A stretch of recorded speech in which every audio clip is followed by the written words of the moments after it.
Continúa conociéndose y analizándose también la lista de los 13 posibles sustitutos a asumir la plaza que dejó el magistrado César Barrientos. Aunque en la lista existen candidatos señalados, Carolina Leverón con el informe. Adelante. Así es, el programa de opinión pública de la Universidad Rafael Andívar hizo un análisis sobre las implicaciones detrás del fallecimiento del magistrado César Barrientos y ahora en el proceso de elección que debe tener el Congreso de la República al ir a la lista de candidatos suplentes de 2009, donde figuran 13 aspirantes a la magistratura y de los cuales tendrán que elegir a uno para sustituir a Barrientos. La URL asegura que existen 3 candidatos que en aquel entonces recibieron tachas, pero que en la actualidad está vigente contra uno de ellos. Además de esto, los mismos 2 de los candidatos a magistrados, pero del Tribunal Supremo Electoral figuran dentro de los 13 aspirantes. Este es el análisis que realiza la universidad.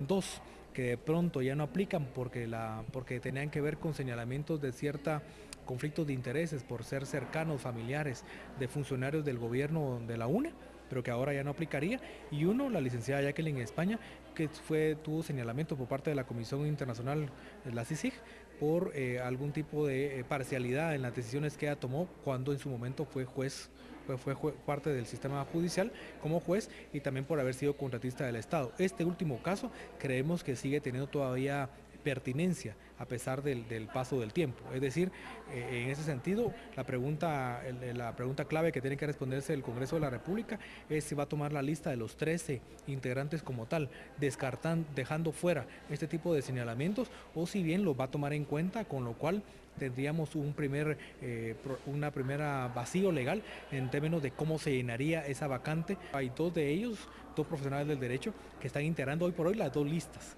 Están en la lista de los 13 posibles para sustituir al magistrado Barrientos, pero también integran la lista de los postulantes al Tribunal Supremo Electoral.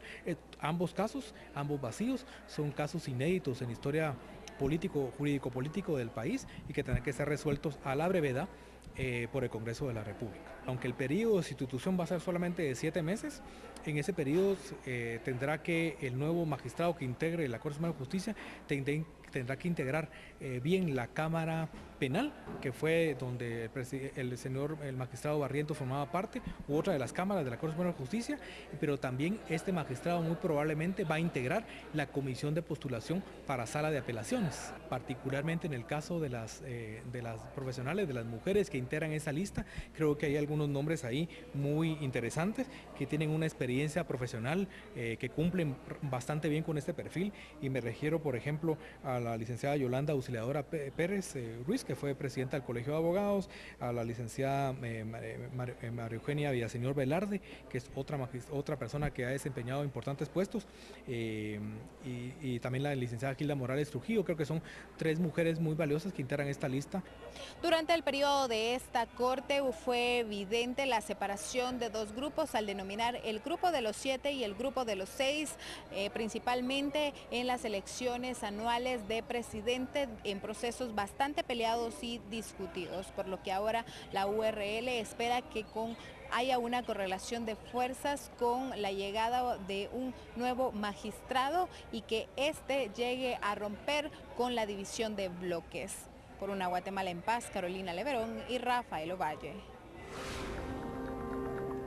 El primer currículum para el puesto de fiscal general fue presentado hoy por el ex jefe de la Fiscalía contra el Crimen Organizado, Jorge Luis Donado Vivar, que presentó el expediente en el penúltimo día de recepción. Su documentación personal comprende de 140 folios. Donado labora en la actualidad como asesor del Consejo Nacional de Seguridad.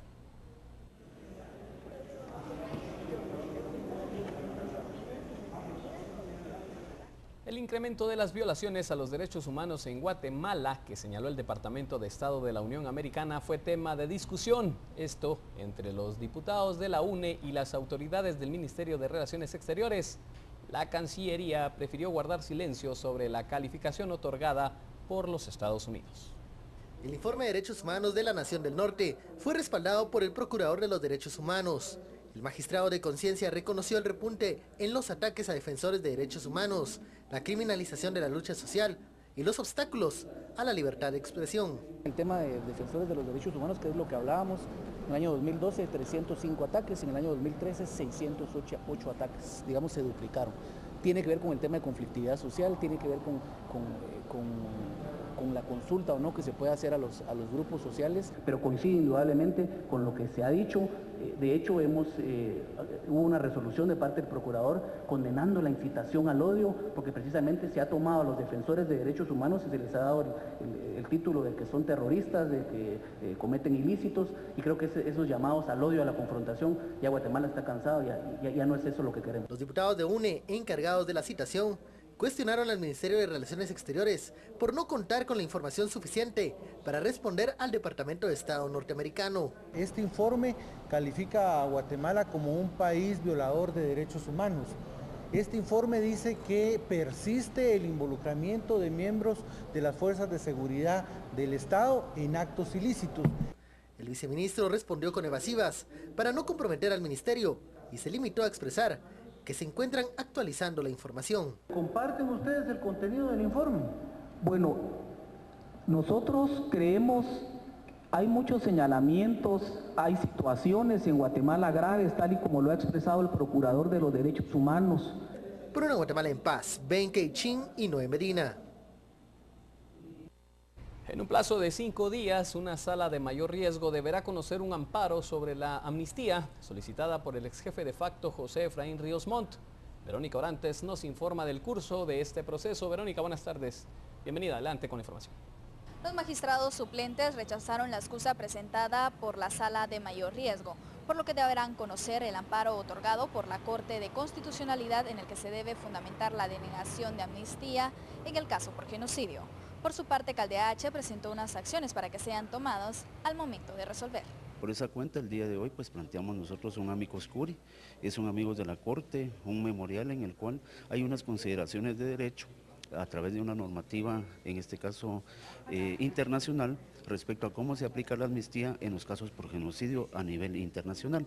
Nosotros lo que queremos es que esta Corte también pues tenga estos insumos a efecto que cuando ellos resuelvan lo que ha sido ordenado por la Corte Suprema de Justicia y la Corte de Constitucionalidad, tomen en cuenta también estos estándares internacionales. Esperamos de que sí, ya se estén reuniendo, tomando en consideración que tienen 5 días, conforme a la orden que les ha sido girada por la Corte de Constitucionalidad, para que emitan, en este caso, su fundamentación respecto a por qué el decreto 8-86 no se aplica en el caso por genocidio. Por su parte, la defensa indicó que no presentará ninguna acción legal. Recordemos que este amparo se ha retrasado por 4 meses debido a que diferentes salas se han excusado de conocer. Cabe resaltar que los magistrados tienen 5 días para resolver. Por una Guatemala en paz, Verónica Orantes y Marvin Pérez. En otro proceso judicial, la jueza sexto de instancia penal resolvió enviar a la sala tercera la documentación necesaria para que sean ellos quienes resuelvan una excusa presentada en su contra que pretende, según ella, alejarla del proceso contra Adolfo Zamora, ex gerente del Instituto Guatemalteco de Seguridad Social, que está siendo procesado por la construcción y la remodelación del edificio del ICS, ubicado en Morales y Zabal. Esta acción legal fue presentada hace 2 días.